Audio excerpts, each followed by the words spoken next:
Ressurreição. Capítulo 15. Enfant terrible. No dia seguinte, logo cedo, Viana foi à casa do médico. Não ia almoçar com ele, ia convidá-lo para jantar. Faço anos hoje, disse o parasita, e quisera ter à mesa alguns amigos, poucos. O senhor é dos primeiros, não pode faltar. Não faltarei, respondeu Félix. Viana emitiu em seguida algumas ideias a respeito da maneira por que encarava um jantar de anos. Não devia compreender senão amigos íntimos, por ser festa do coração, alegria doméstica, em que tudo que não falasse a língua da amizade seria estrangeiro ou talvez inimigo. Não bastava gosto para a escolha de tais amigos, era preciso jeito e sagacidade para discernir os que se prendiam pelo afeto dos que aderiam pelo costume. Esqueceu-lhe o principal, esqueceu-lhe dizer que, no seu ponto de vista, um jantar de anos era também um jantar a juros. Félix aceitou o convite com sofreguidão, esperava um pretexto para voltar à casa de Lívia. Pungia-o ainda o ciúme, mas a irritação passará, e em lugar dela nascerá o desejo de ver restabelecida a harmonia antiga, não por ato de vontade própria, mas por uma completa justificação da amada. Com tais sentimentos saiu de casa. Lívia estava à janela quando viu chegar, foi recebê-lo no patamar da escada que dava para o jardim. Ao apertar-lhe a mão, entre triste e risonha. Era eu que devia perdoar-lhe, disse, mas seria ofender o seu orgulho. O meu orgulho? Perdoar-me? Repetiu Félix. Sim, disse ela fazendo um gesto afirmativo. Leu-lhe Félix no rosto tão sincera tranquilidade que esteve quase a aceitar a reconciliação. Hesitou algum tempo, deitou os olhos à sala, e viu atravessá-la na direção da escada a figura de Raquel. Então lembrou-lhe a semiconfidência que esta lhe fizera, e amargamente respondeu à viúva. Sejamos sérios. Lívia empalideceu. Quis responder alguma coisa, e não pôde, Raquel estava com eles. Pouco depois chegaram o coronel e de Matilde. Menezes não tardou muito. Algumas pessoas mais completavam o pessoal da festa. A presença de estranhos constrangia-a. Viúva e o médico, era forçoso ser alegre como os outros, e isso custava a ambos, mais ainda a ela que a ele. O jantar passou sem novidade de vulto. As pilhérias do coronel, e os brindes repetidos de Viana entretiveram a sociedade. Félix tentou seguir a corrente da alegria e logrou obtê-lo. Não reparava, ainda mal, que a fronte da viúva parecia entristecer-se mais, seus olhos procuravam antes os de Menezes que os dela. Menezes tinha os seus embebidos nela. No fim do jantar Viana propôs que fossem conversar na chácara. Menezes pediu que a filha do coronel tocasse primeiro uma melodia que lhe ouvirá alguns dias antes. Raquel consentiu.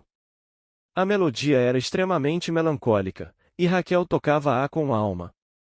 O tom da música influía nos ânimos, não havia só o simples silêncio da atenção, mas o recolhimento da tristeza. Em alguns dos convivas esta impressão era mais natural e foi mais pronta. O médico, entretanto, forcejava, não só por sacudir a estranha influência, como por afetar completa isenção de espírito. Luís estava em pé diante dele, com os cotovelos fincados nos seus joelhos. Félix brincava-lhe com os cabelos, e ambos sorriam um para o outro, como se fossem os únicos estranhos à comoção geral.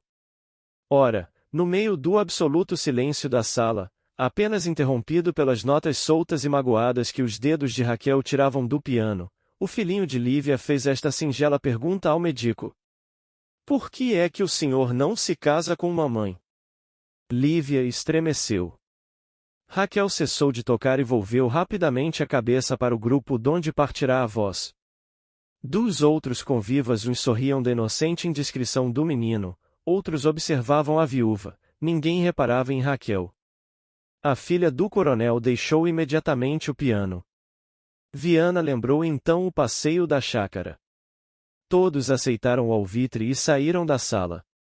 A espécie de acanhamento que a pergunta do menino deixará em todos, para logo desapareceu de alguns. Lívia não saíra logo. A alguma distância repararam na falta dela e Raquel propôs-se a ir buscá-la. Achou-a a abraçar e beijar o filho. Conquanto ela fosse mãe extremosa, não havia razão imediata para aquela explosão de ternura. Raquel estacou sem compreender nada. A viúva olhou para ela conchegando o filho ao coração. Que queres? Perguntou. Raquel não respondeu. A pouco e pouco se lhe ia alumiando o espírito. Olhou longo tempo para ela, como se a força quisesse arrancar-lhe a explicação, que o seu coração pressentia. Enfim, pareceu adivinhar tudo. Ama-o então? Perguntou ela com os lábios trêmulos. Creio que o amei, respondeu Lívia baixando tristemente a cabeça. Se o espírito de Raquel não fosse ainda o regaço da castidade, aquela confissão mentirosa da viúva, porque ela ainda amava, podia fazer-lhe nascer alguma desairosa suspeita. Mas Raquel não viu naquelas palavras mais do que um amor medroso e não compreendido. Sua eloquente resposta foi apertá-la nos braços. Lívia apertou-a com força. Era a primeira vez que o acaso lhe deparava uma confidente. Alterava-se-lhe o seio, túmido de suspiros, 2 lágrimas lhe romperam dos olhos e foram morrer na espádua de Raquel. O menino interrompeu essa doce efusão. Lívia respirou largamente, e beijando com ternura a moça, disse: Vamos. Mas Raquel não se movia. Tinha os olhos postos nela, os lábios apertados, os braços pendentes. Lívia sacudiu-lhe brandamente os ombros. Que tens? Disse. Nada, suspirou Raquel. Lívia estremeceu. Súbito relâmpago lhe atravessou as sombras do espírito. Interrogou-a de novo, mas foi em vão. Então sentiu em si todas as energias do seu temperamento, e com um grito, que a cólera abafava, exclamou: Ah! Tu o amas também? Raquel não lhe respondeu. Se a viúva lhe houvera falado com brandura, é provável que lhe fizesse plena confissão de seus sentimentos. Mas, às palavras coléricas de Lívia, a pobre moça começou a tremer. Tu o amas também? Respondeu Lívia com voz surda e concentrada. Raquel curvou o corpo, pôs as mãos em atitude de súplica, e murmurou com voz trêmula: Perdão! Pairou nos lábios da viúva um sorriso sarcástico. Raquel repetiu ainda muitas vezes a palavra perdão, mas a única resposta da sua rival foi pegar-lhe do braço e indicar-lhe a porta. Vai ter com ele! Exclamou. Depois saiu arrebatada da sala. Raquel, magoada pela violência do gesto da viúva, acompanhou-a com o olhar até a porta. Os olhos da corça ofendida não chamejavam ódio contra a leoa irritada.